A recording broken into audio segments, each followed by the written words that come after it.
सतनाम सत साहिब। गोवर्धन पूजा का अर्थ व संदेश। गोवर्धन पूजा की सभी देशवासियों को हार्दिक शुभकामनाएं। आइए इसका अर्थ जानते हैं कि यह हमें क्या संदेश देना चाहता है। गोवर्धन पर्व, गो प्लस वर्धन दो शब्दों से मिलकर बना होता है। गो प्लस वर्धन, गो का यहाँ संबंध है गाय से और वर्धन का अर्थ होता है बढ़ाना या वृद्धि करना, उनकी संख्या में वृद्धि करना। तो गायों की संख्या में वृद्धि करना ही गोवर्धन पूजा का सही अर्थ है। यह पूजा एक संकल्प है। आज का दिन एक संकल्प का दिन है कि हमें गायों की व अपने पशुधन की संख्या में वृद्धि करनी है। जब कर्षण जी के समय में वर्षा लगातार होती रही थी, उस समय पर तो जल प्रलय जैसी घटना वहाँ पर घटित हुई थी और व्यापार के सभी सामान व संसाधन खत्म हो गए थे। यानी जब लगातार वर्षा होती रहती है तो सभी व्यापारिक व कृषि के उत्पाद जो भी थे, और उस समय तो व्यापार का एकमात्र साधन गाय व पशुधन और गाय के दूध से निर्मित अन्य पदार्थ दूध व दही ही थे।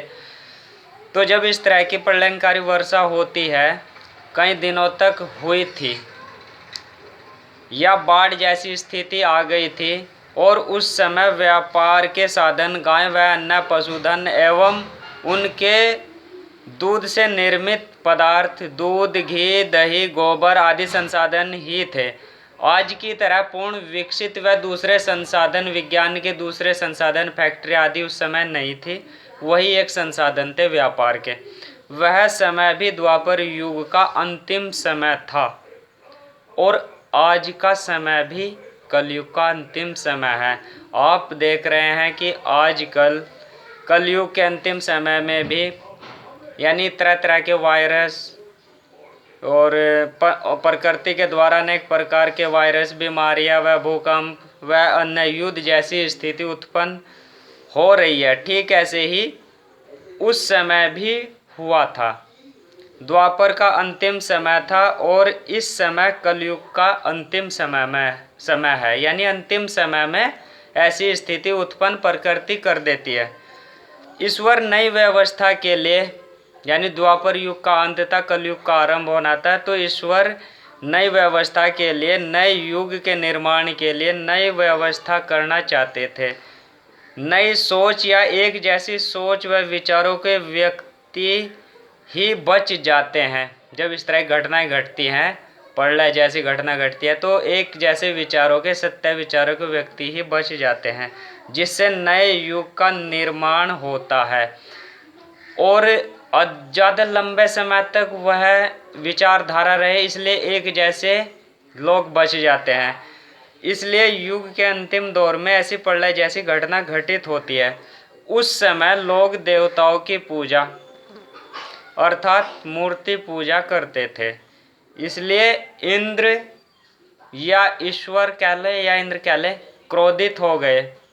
यानी जो श्री कृष्ण जी एक नया संदेश लेकर आए थे, उसको लोग मान नहीं रहे थे, अपनी मनमानी कर रहे थे।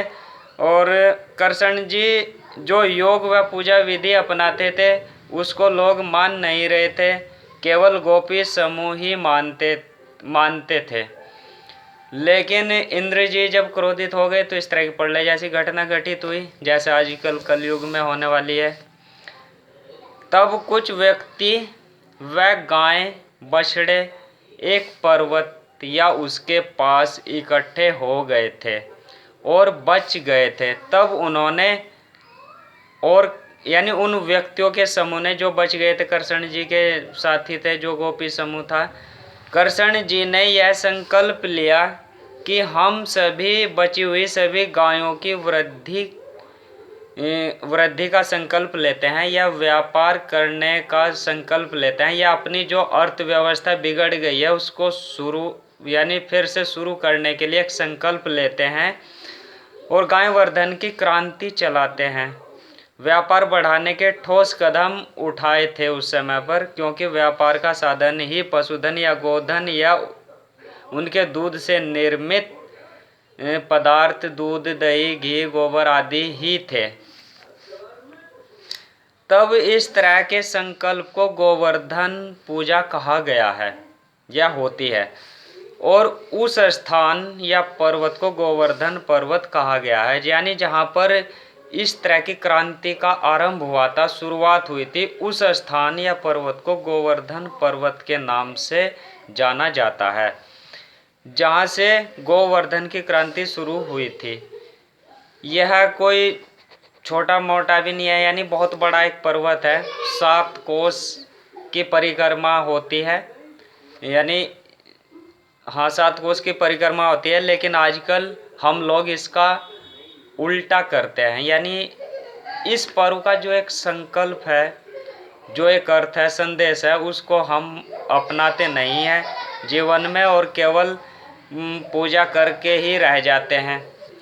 केवल पर्वत की पूजा व दीपक जलाकर करते हैं। तो जो इसका संकल्प है, तो उसको जब हम अपने दैनिक जीवन में अपनाएंगे तो हमारा हमें जो शुद्ध व देसी दूध, घी, दही मिलेगा, उससे हमारा तन स्वस्थ रहेगा, और जब तन स्वस्थ रहेगा तो स्वस्थ तन में ही स्वस्थ व पवित्र मन निवास करता है।